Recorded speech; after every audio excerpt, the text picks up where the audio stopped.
January of 2013, I was in these halls and pretty nervous. I was waiting to find out what it was that was going on. I was diagnosed with breast cancer. And that year was all kinds of stuff, from chemo to surgeries. After that first year, it was tough. And these halls every day was a challenge to get here, but I did my best to make it through because I had to be on for people. I had to be on for my students. I had to be on for teachers. In the fall of 2014, that first year is out of the way. I'm ready to kind of transition, to normalcy, and hopefully I have the physical strength to kind of do the day-to-day grind. I was cancer-free. I was in remission. Mentally, my thoughts were very scattered. I was very emotionally numb, and that's when I said, okay, I'm hitting rock bottom. There's something I need to do. This is a part of the journey that I don't know about. Texas Oncology, where my whole support team was anyway, said, well, just so you know, you qualify to receive services from the Flatwater Foundation. The mental part, people can't see. That is so important to me to say why it's important to bring awareness about the mental part of what you have to go through from a cancer diagnosis, is because you can't see it. I mean, it was a huge relief when she said, you'll get sessions at no cost. She's like, there is no cap, so you have a counselor as long as you need them. It gives you an opportunity to really talk through it, to find yourself again.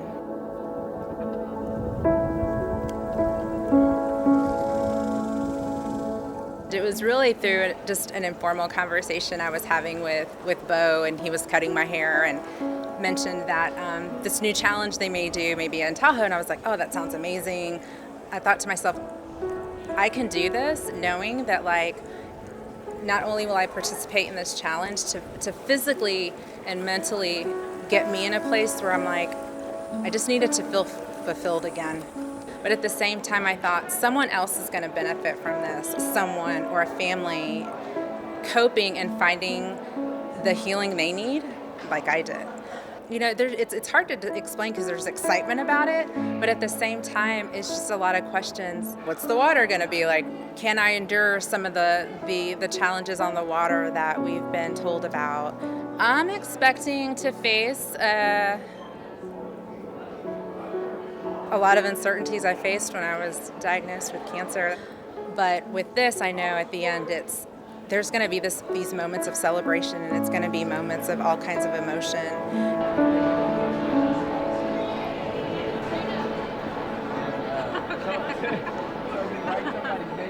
Okay. Okay.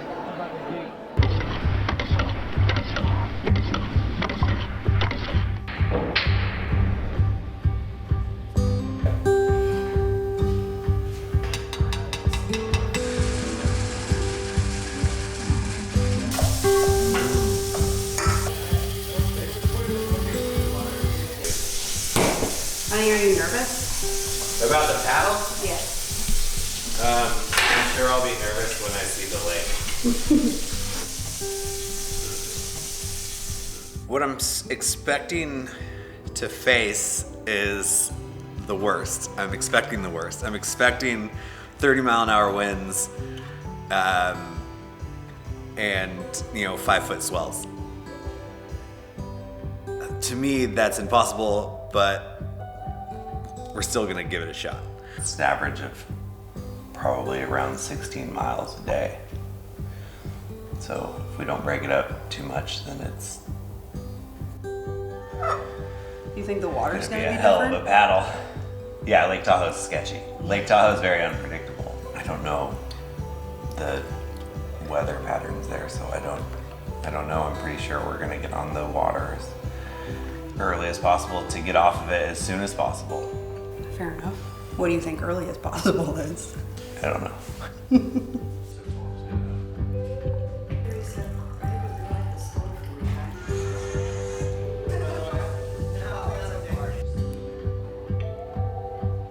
How's the training going that you've been doing? It's going good. I've just been working out with Justin, and he's been strengthening my shoulder and my back. That's good. What else did you Hopefully. do? Ain't nobody gonna paddle for you. Nope. I'm not. Nope. I love you, but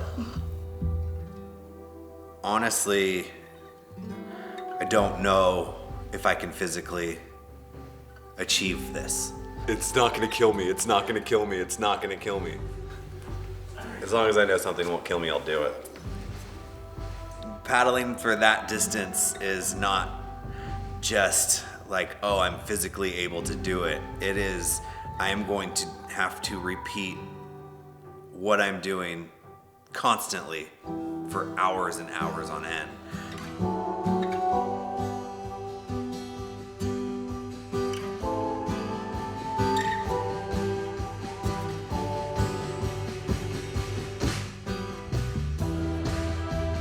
My connection with all of this is mainly mental health care, at least in the beginning, is where my passion for Flatwater Foundation kind of started.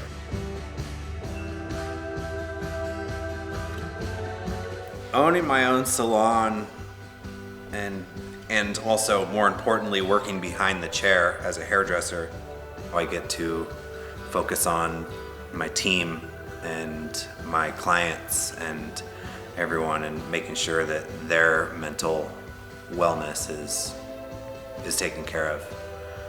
And a lot of times it's led to, people sitting down in my chair figuring out or finding out that they have cancer, or their husband or child or parent, so on and so on, has cancer, and I get to, hand them a card or a brochure, or, like a website written down on a Post-it note, and you need to go to this, and you need Flatwater Foundation.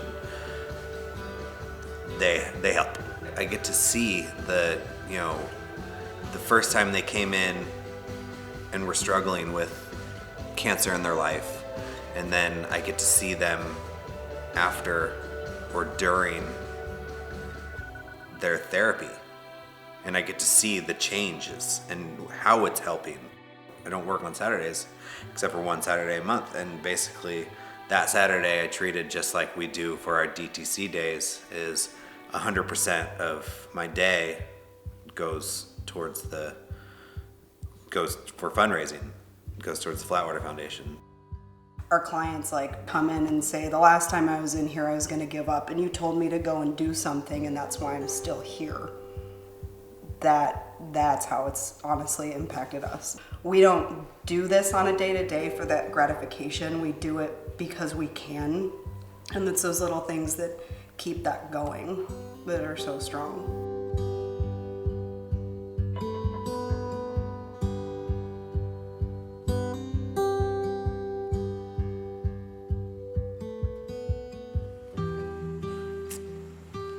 Yeah, it's tough. I mean, that's like a pretty bland word to say, but when you first find out about something like that, especially with my dad, who's my best friend, it sucked. You feel like your world just flips upside down. He was just having a lot of pain. I came back to him, so went to the doctor to get it all checked out. He had cancer and radiation just spread across his body. They missed something at some point. He told me before I left for school, was something called Father-Son 101, FS 101. It's the only class that I couldn't miss when I was in college. I would hang out with him for hours, just talk about life. So Father-Son 101, it just brought me just extremely close to my dad, and yeah, miss him every day. If he could go through something like that for the ones he loved and the people he cared about and just keep trekking life on, it's our duty in a way to almost kind of to do the same. I never got to thank him enough for the life he really blessed me with. So for me to be able to thank him is doing this, and hopefully by being able to paddle and honor him in his name, it gives me at least one step of a way up to thank him for many things he did for me. Paddleboarding is something that I really enjoy doing. I think it's therapeutic for me as well. So in prepping for Tahoe, I mean, definitely it's a long-term endurance battle.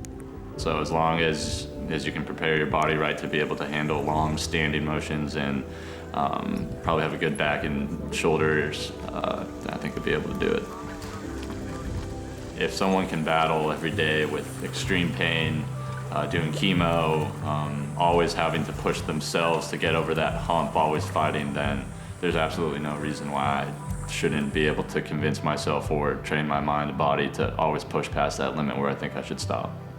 I'm a people person. I love being with people. These are 19 other people with 19 other stories that I have no idea about. So just want to learn, mature, really take their life lessons and what they've gone through and know that every person's unique. You have no idea what they're battling. It's going to be a challenge. You know, I've heard that the water in Tahoe is very unpredictable, the weather as well. I think the wind is going to be extremely challenging, as well as just the distance. I think for us, I think it's really just a matter of just being consistent, sticking together, and trying to get ahead of the weather. We have someone with us that's local that has a shop there, and he's going to be our safety advisor. His name is Jay Wild, and so he's going to be guiding us. So if he looks at the weather and says, hey guys, it's not safe, we got to switch directions, we're going to start out the first day going a different direction that we planned, and instead of going one way around the lake, we may go the opposite.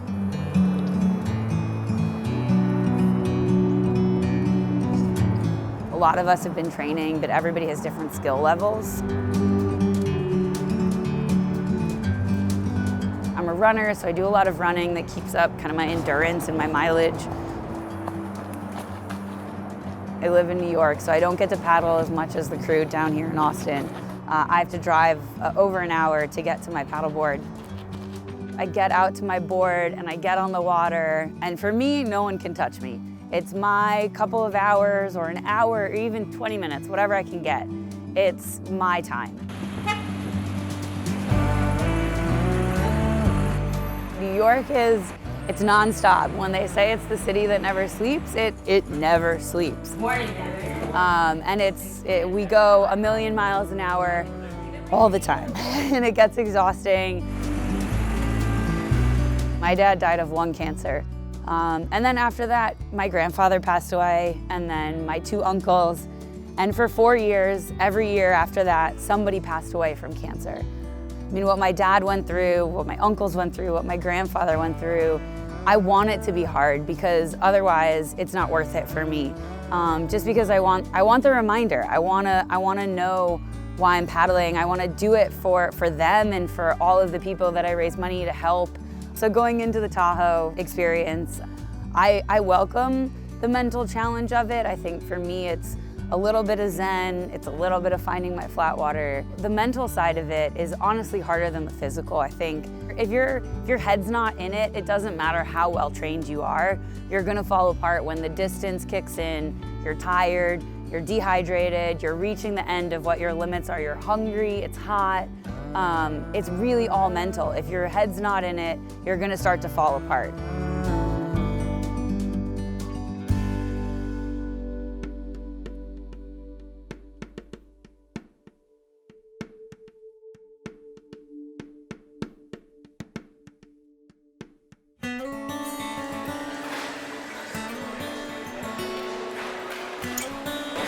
How you feeling? Good. Excited? Yeah, super excited. Ready to get this show on the road. Yes. Yeah. Boarding pass there and the little one. Okay. We're gonna take off gate number 9. Okay. Got to grab it. Let's go.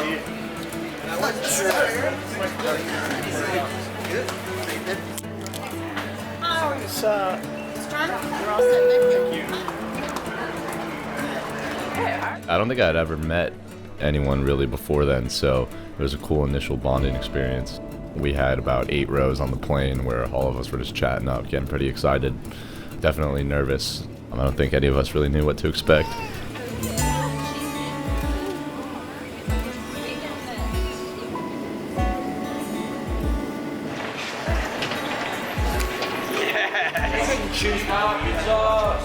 Because I flew also on American. Okay, so Mo's circling right now, and he's in a big white 15-passenger van, and these people will go on the curb and load up with him. Colin, Willie, Chandler, Rob, David, TJ, and Justin. Welcome, Willie. Backpack back. I think he's the only one up here. Pull the door closed. See ya. When you drive to Lake Tahoe, there's like this huge curve that you go around, and all of a sudden you can see the lake. And it's massive, and all of a sudden all the nerves kicked in.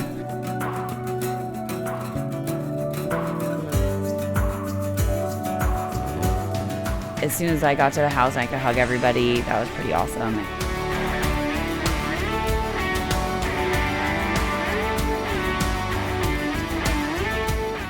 Yeah, so this is Tahoe City, and they can get on the boat and come up.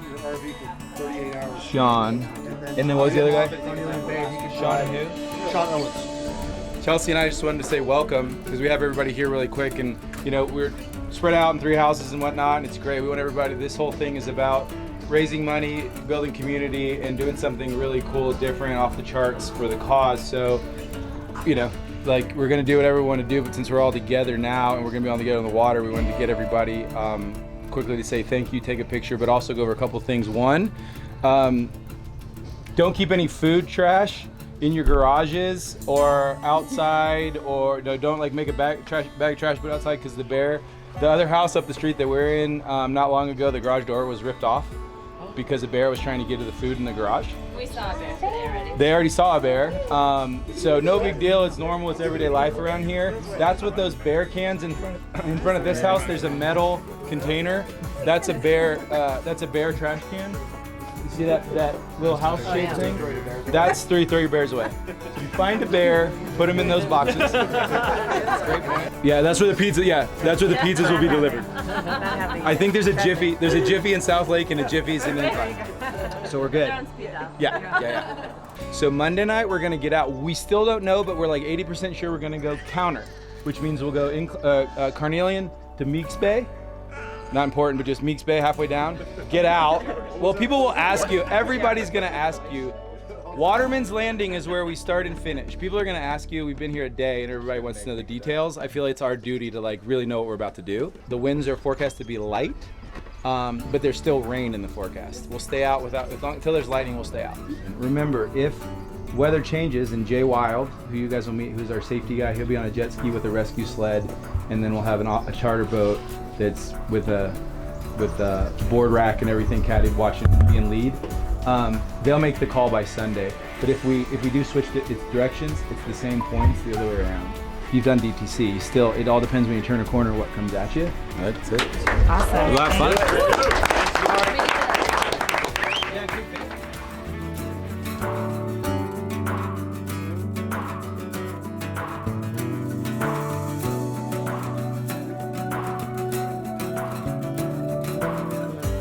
We actually all drove out to Kings Beach. Everyone's having a good time and just kind of letting loose, and we all just were cracking up because we knew the water was cold, and then here's Sticks and Mo taking their shirts off, and they just like dive into the water. How cold is this water really going to be? To see Mo and Sticks jumping, it was pretty impressive.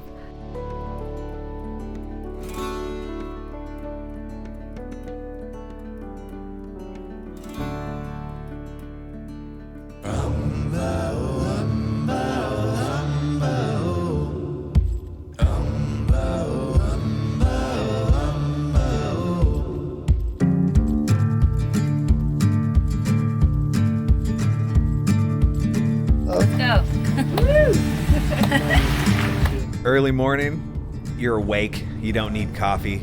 There's so much adrenaline.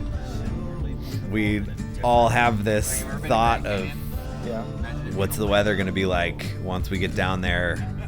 It's just this surreal, slight fearful thought of before you do anything you've never done before. And I mean, it's just the most beautiful place in the world.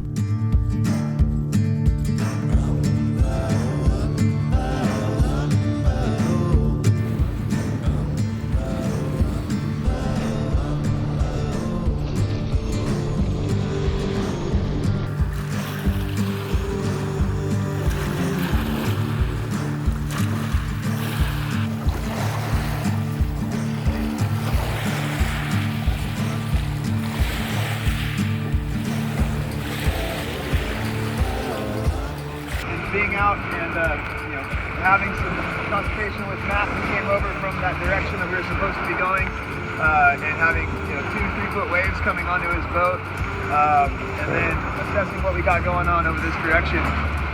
We're gonna flip it and we're gonna go that direction.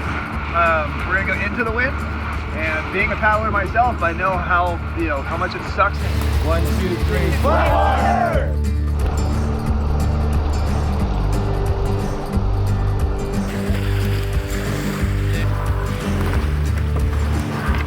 Oh, nice.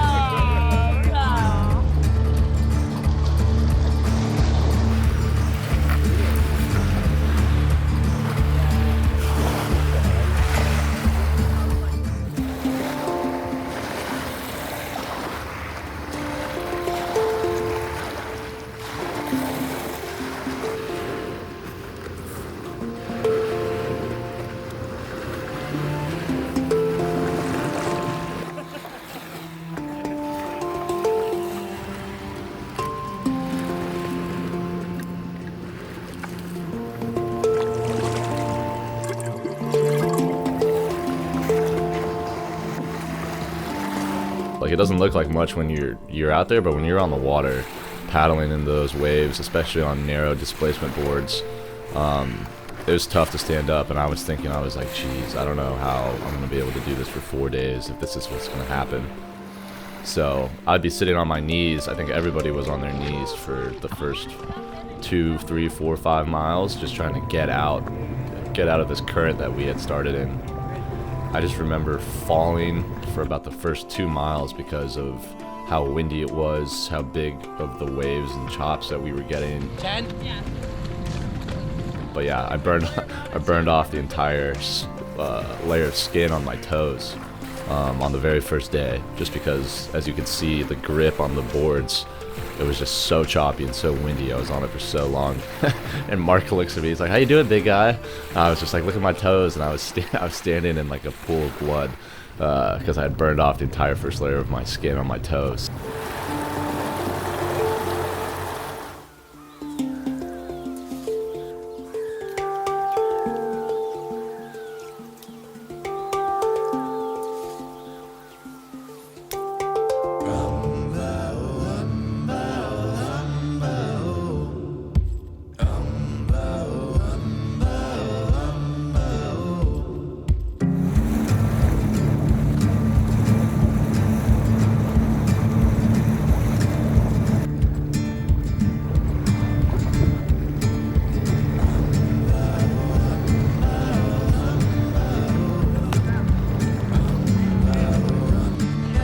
Good job, guys. Good job.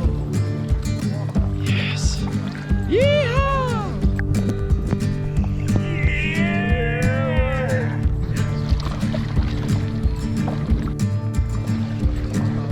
You want to give everyone a hug and a high five. It's a celebration. Every time we came into the shore, it was a celebration.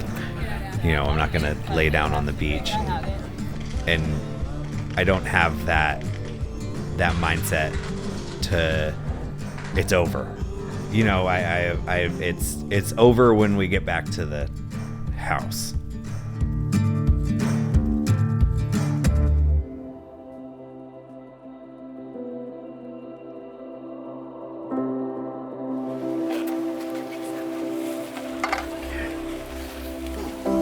Quack. They asked Jay to bring some bungee from the shop. Pins are good on all of them. We're getting ready. It is chilly outside. It's kind of hard. It is hard to see. We're trying to get our boards ready to go. Everyone's kind of walking around, doing their own thing. Right in there. I'm trying to figure out, I use the blue board. Are we all using the same board we used the day before? Day 2 is a little more epic because it's dark out and we are basically preparing ourselves by the light of headlights and moonlight. Matt, you can go ahead and start motoring. And Matt's got a plot course plotted. Dead Man's Point is our main direction. So you guys, once we pull out of here, you'll see that the land keeps on kind of going into the lake, and we're just obviously going to follow it. And then once we get to the point, that'll kind of give us a good indication of how we're going to get to one of our 3 possible destinations. What's our time goal? 7 hours. Before the storm? Yeah, before the storm. If it gets to a situation where shit hits the fan, I don't know if you guys witnessed anything that happened yesterday with it being calm. Yes. And then shit hitting the fan. Yeah, we were on the deck looking at it. Right. So that's the biggest concern that we have, you guys, is being caught in a situation where we have to deal with that. We're going to stay close to the shore just in case the nastiness does come. If for some reason South Shore has been getting hit harder with some thunder, lightning, and hail and rain than the North Shore has this season. Cool, guys. Awesome. We'll hop on the water and Flatwater on 3. 1, 2, 3. Flatwater! Yeah, day 2, it was really dark. It's a little nerve-wracking when your guide is making safety calls because he knows what's coming, and it looks so beautiful, and you're still okay. I mean, we should trust him. He's the expert, but you're like, it seems okay. I was super thankful for Jay's guidance and making sure that we were safe.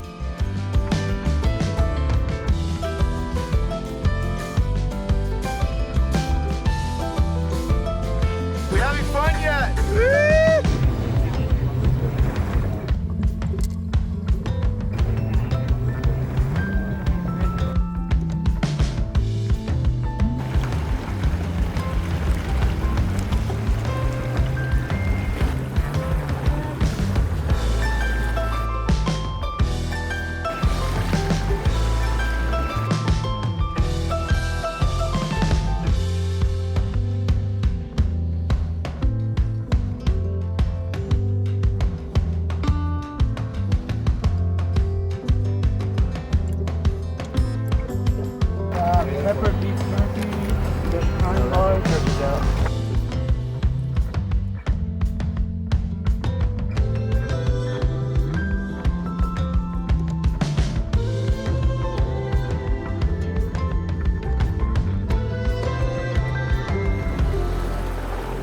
Definitely halfway through it, you're starting to feel it. I'd say definitely towards the end, you're just trying to find that energy to push through and get over the soreness and things of that nature. But, at the beginning, especially on day 2, I think all of us were just pretty pumped to have great conditions as opposed to day 1. It was so much nicer to paddle and actually live the paddle as opposed to struggling through day 1.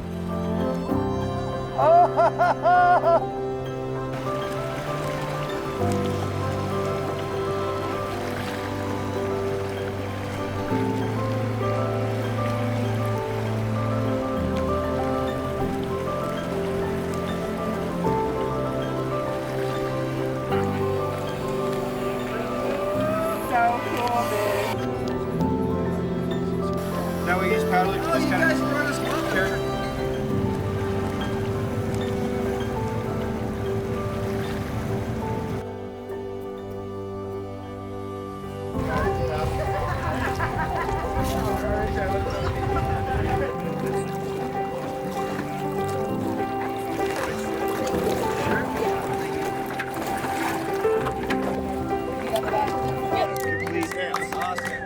Complete that 18 miles. If you guys can figure out how to do right turns around boats, then we're ready. That's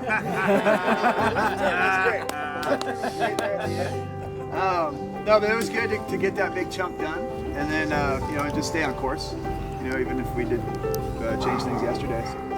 So anticipate tomorrow for 6 to 7 miles of paddling before we eat, and then you can have a quick lunch, and then we've got another 6 or 11.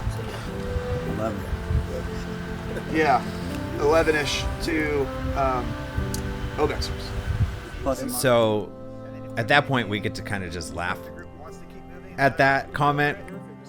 If you don't know what to do, then shut up and do what he says, and everything will be fine. The night before, day before, Jay would say, we got to get on the water at 5:30 a.m. because it's going to be this long, and we need to be off of the water by 11:30 or 11:40. I mean, he would pinpoint it. It was insane. So they do Uber from where we are. I took an Uber from the airport and he dropped us off at our house. Is that okay? Yeah. Love it. I figured that I get to keep it. Do people like trailer men?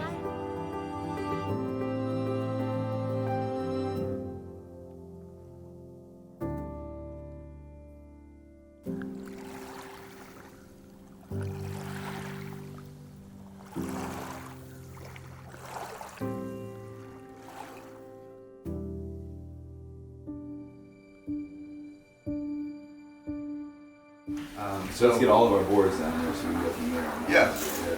So there needs to just kind of be that sense. Now we talked yesterday about potentially stopping at a beach in Emerald Bay and potentially cliff jumping and those types of things. I would say that's out as of right now. We can work things on the fly, but our focus is to get to Meeks Bay at a certain time, and that's going to be before 11. And that will give us a chance to reevaluate and see whether or not we want to push with a group for that extra 5.5 miles to Homewood and Opex. Cool? Perfect. All right. If we could just get everybody to start coming out and taking boards and grab one that.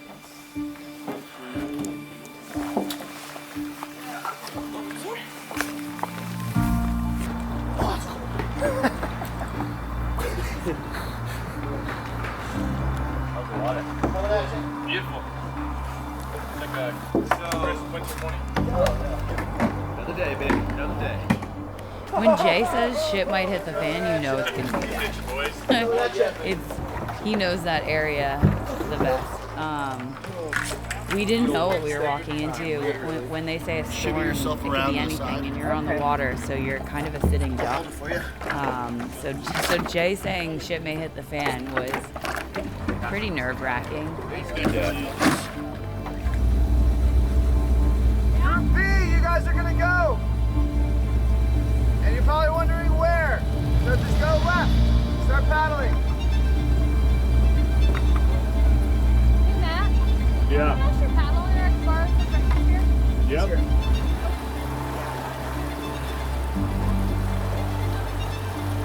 I guess I should go ahead and put my wetsuit on, man, just get ready for the day. Might as well while you're here. Yeah. Okay. Oh, I'm looking forward to putting this thing behind. It's beautiful. It's a very quick temperature change. You're going from comfortably paddling because you have your layers on, and then just that sun hits you and you're sweating. You're now hot. You're trying to delayer. You've realized that you might have over prepared for cold weather.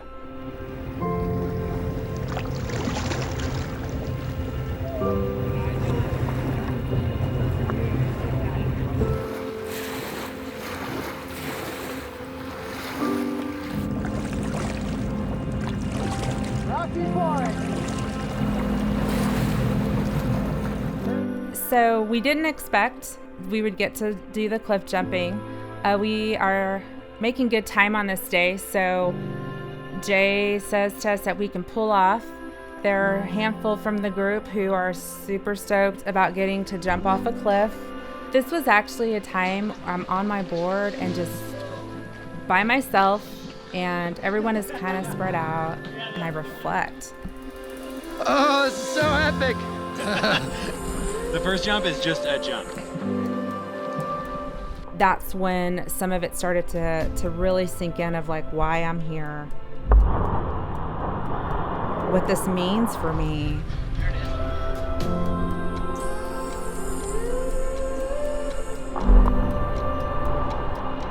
Oh, here we go.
We did the surfers circle. We all shouted out the names of who we were paddling for and splashed in the water. So it was nice to be part of a waterman tradition and kind of brings you back to remembering why you're paddling.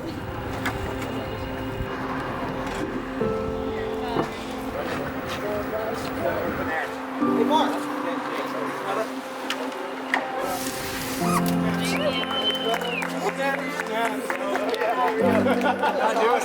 Did anybody have any fun today? From my perspective, it was more than successful. So I'll give you guys yourself a round of applause. So very impressed. When we set a goal, and we're able to go beyond that goal through what you guys created today, which was just an abundance of positivity, through a little bit of chaos this morning to just absolute perfect. So great job. Tomorrow, there's forecasted for some really heavy winds. Where our run tomorrow is through our shop is my favorite run as far as a downwinder is concerned. So I would like to see fins in the boards at 6:30. On the water no later than 7. So breakfast is still at 4:30. Sleeping in. It doesn't hurt, does it?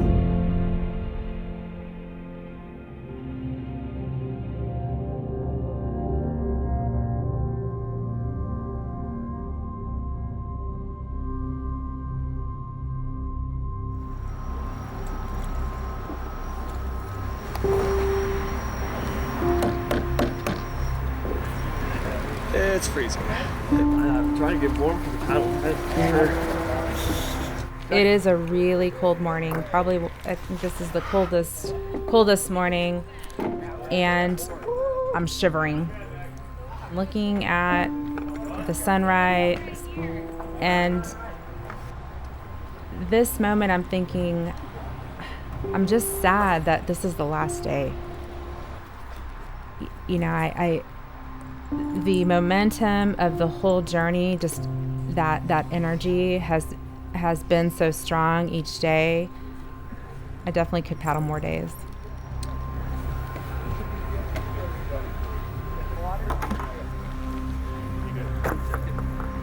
We will start with that A group, just like we've been doing. So let's get them on the water. We can still get the cruise going. Yeah. You guys paddling, we can handle all the loading just to get you guys on the water.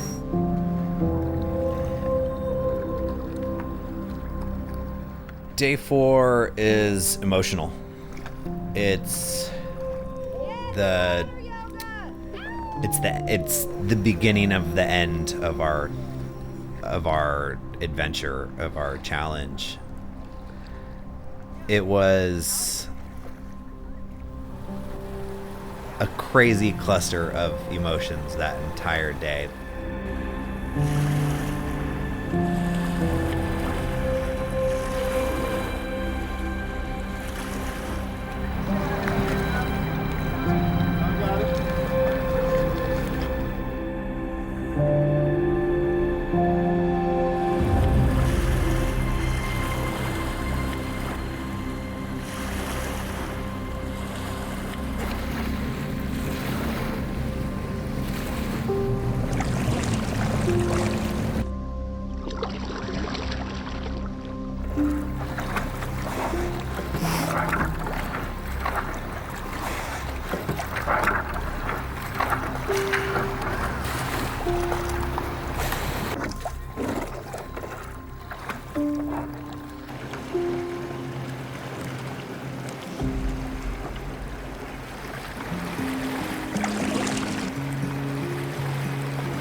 people would say, so what are you going to go do to celebrate, being, cancer free? And when I went to Tahoe, I hadn't told anybody, but I'm sitting there and I'm like, in the years I had been in remission, I had not taken a trip or done anything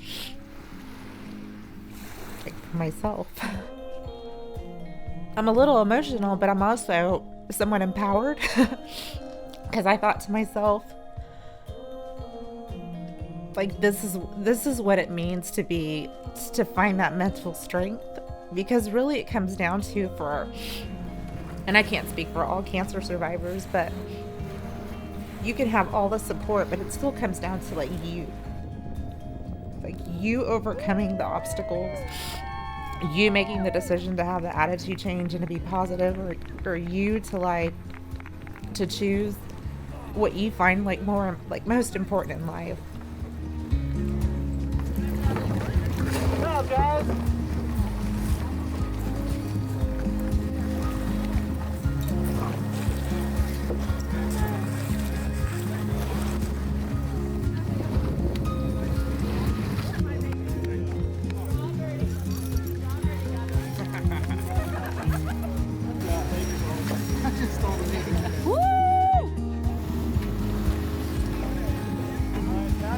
Hey!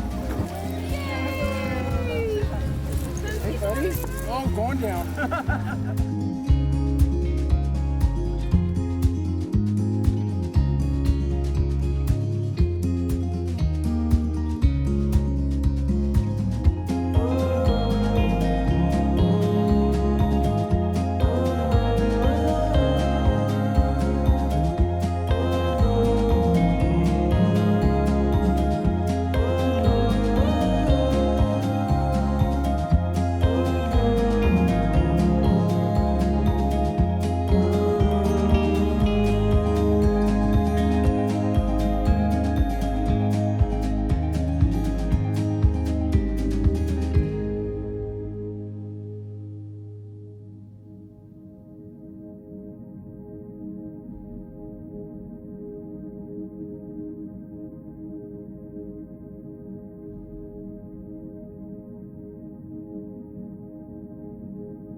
Tahoe is something that some of the crew had talked about for a really long time, and these more challenging events really make sure that you're reminded of why you're doing this, and they challenge you both mentally and physically, and who doesn't love a good adventure?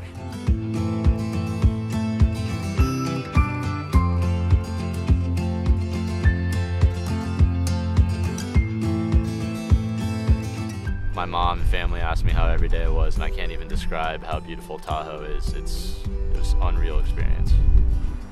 I mean, every day there's a picture. I mean, you're out there alone sometimes on a paddleboard, and you think about everything else that everyone's gone through, and it's just so much more than yourself. So when you're out there and you're thinking about kind of all that, you're so small in a world of everybody fighting for something else. So.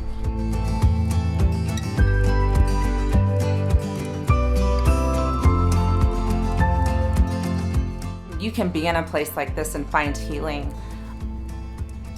To be in a place like this and just to think like what it has done for me personally and for others is pretty powerful. I found a newfound purpose, and I think of what that can do for other people and families, and that to me is so powerful, and it makes me happy, and it is healing.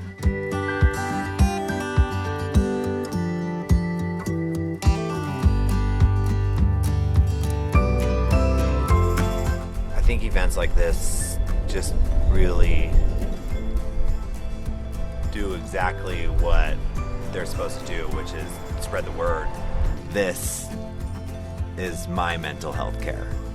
You know, being on the water with this amazing people that I consider family, and, you know, having the moments of hearing everyone's story, or just having the moments of being alone.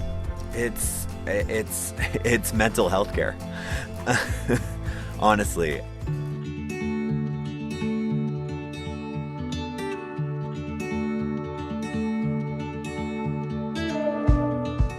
this event, because this was such a mental challenge, I feel like it really touches upon our mission. Every single person on this journey, all 20 of us, have been affected by cancer in some way or another. This has been a really special journey. It's so special in that it's been such a mental challenge, and you've spent a lot of hours just on your own, paddling. It's quiet, but all you have to do is look up and look around you and know that you're not alone.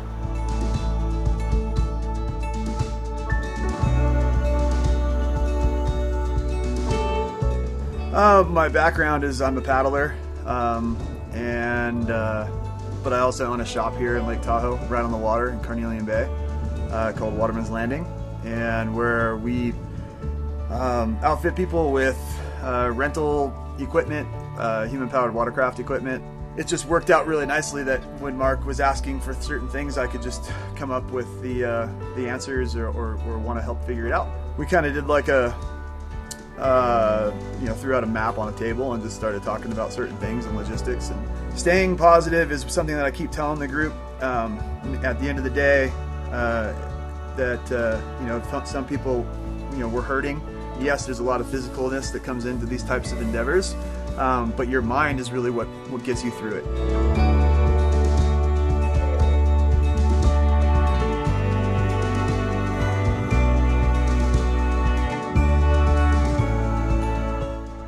So my involvement with the foundation started from day one. This week here up at Tahoe has been, I think it's been a great reminder of why I'm involved, the people that are involved, the new people that I don't know that are now involved. And it's a great reminder of how important the mission is. When you get out there on the water, it was kind of ironic. The first day was rocky. It was windy. It was not easy. It was very difficult. And it quickly set in how serious this paddle was going to be. It's a long distance for sure.